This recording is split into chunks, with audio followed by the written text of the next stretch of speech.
இப்போ 999ஆல் பெருக்க போகிறோம். இப்போ ஒரு நம்பர் எடுத்துக்கலாம்.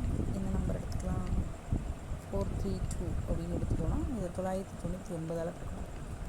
ஸோ இப்போ என்ன பண்ணணும் அப்படின்னா 99ஆல் பெருக்கும்போது 2 0 சேர்த்தோம்.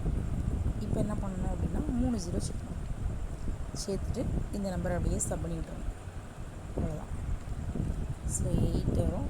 இங்கே வந்து 6 5 1 3 4. இதே மாதிரி நீங்கள் என்ன பண்ணலாம், எந்த நம்பருக்குனாலும் போடலாம். 5 6 7 இன்ட்டு எனக்கு என்ன வரும்,